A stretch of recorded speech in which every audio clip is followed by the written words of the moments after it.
Hello everyone, my name is Cakmak. I'm a research assistant from Aalto University, and I'm here to talk about my research, which is Interconnectivity ecosystem in Finland.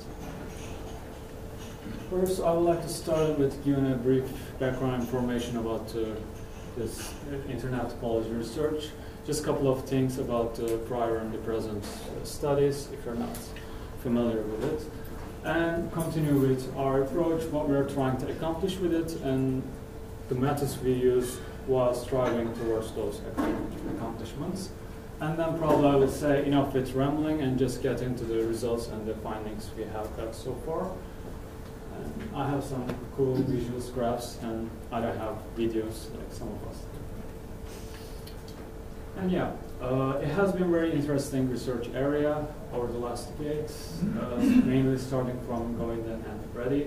In 1999, Glasses brothers argued that actually the interdomain topology of internet is something well-defined object and can be accurately obtained and reconstructed from the BGP monitor data. And that argument was followed by influx of research, significant research, but mainly to heavily graph-oriented research. The main thing they were doing is, the problem with them, they were relying on the BGP data while neglecting the central role of this de facto protocol. The BGP is very practical protocol, and it's designed, evolved in practice, and the main objective of that protocol is to hide the internal structure of the topologies while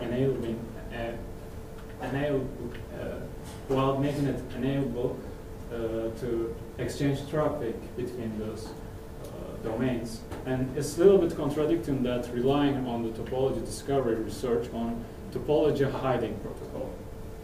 Another issue with that was abstracting the internet to a simple graph is basically the oversimplification of the rich context of this inter-AS relationships.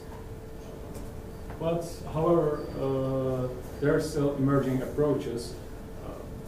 They're elusive, but they are mainly focusing on the issues like new pricing and the contractual agreements, and the regulatory issues like the network neutrality and the popular disputes between access networks and the content providers.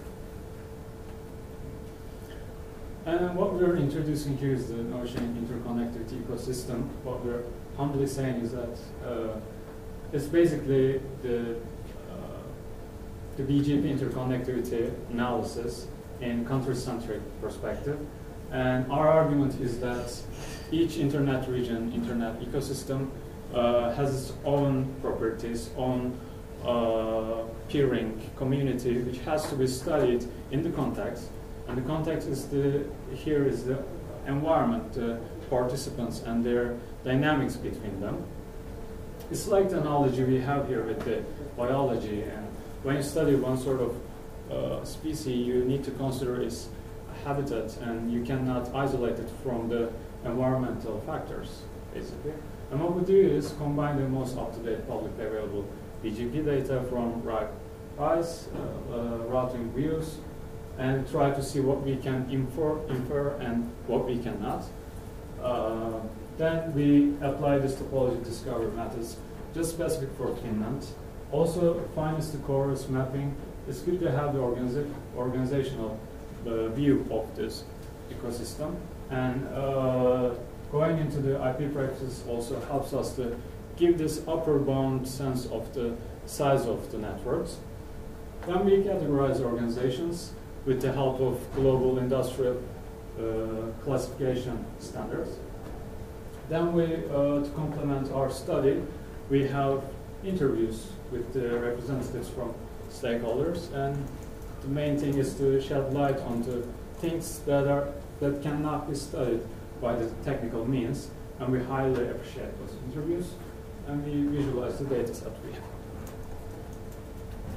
All right, here we have 177 ASs engage in interconnectivity in this Finnish ecosystem, and they are administered by 167 domestic and international organizations. And we further subtract 11 abroad-based networks from that number. We come up with the concept which is Finnish ASs, 166. And here we have the sectorial categorization of those ASs. It looks like not that hard to get data, but it hasn't been done for any country. And I think it's interesting to see that 1/4 of the organizations involved in this ecosystem are coming from the sectors that are not from ICT. And just to give a rough idea, sense of comparison, that last year Germans listed this sort of German ASs, and they came up with the number 1,500.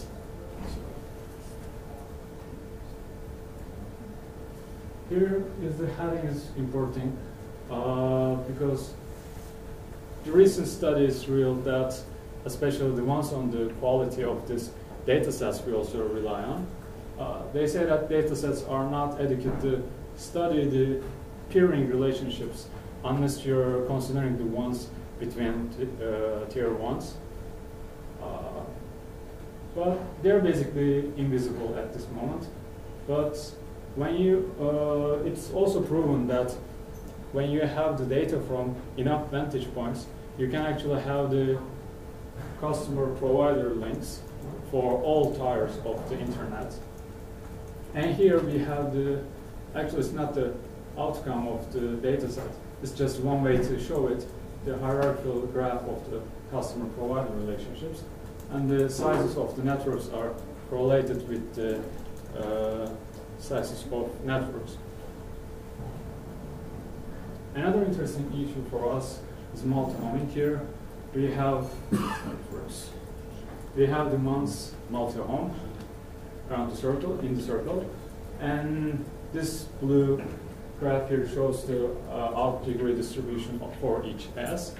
The prevalent way of multihoming for Finnish S's is buying upstream transit from two different providers, but it's also apparent that there are so many single home S's which are scattered around the circle.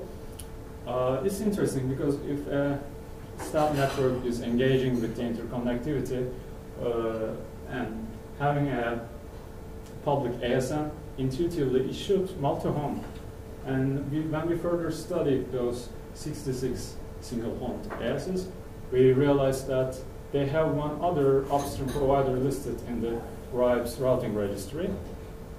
And the interpretation we have is either they have this upstream provider as backup links, or they canceled these connections but haven't updated the data in the registry, or the sheer scale of internet just making it impossible to locate these vantage points everywhere, and the staff networks and their connections with the upstream providers are just invisible.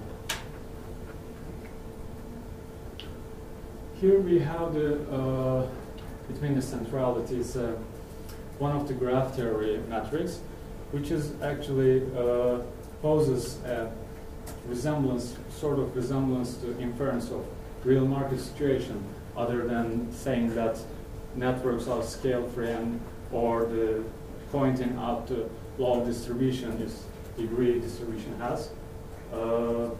It's in a way the uniqueness of the particular network for its customers. Scientific way to say it is weighted sum of the number of shortest paths passing through that particular node. Other way around is the dependency of the customers to that upstream provider. And apparently, FNE is has many customers which are buying transit only from them.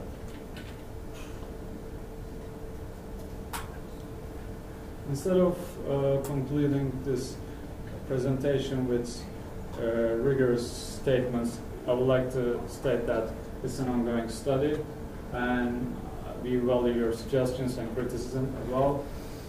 The bullet points written in black are the ones we already studied, but due to the limited time, we cannot present them right now.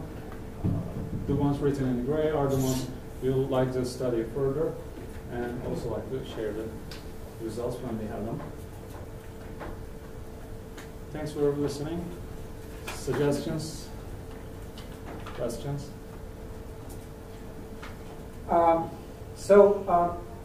One reason why he came here is to have an opportunity to speak with the people who run the routers, run the core networks in Finland, and there are a few here elsewhere as well. So please talk with him during the evening and exchange ideas.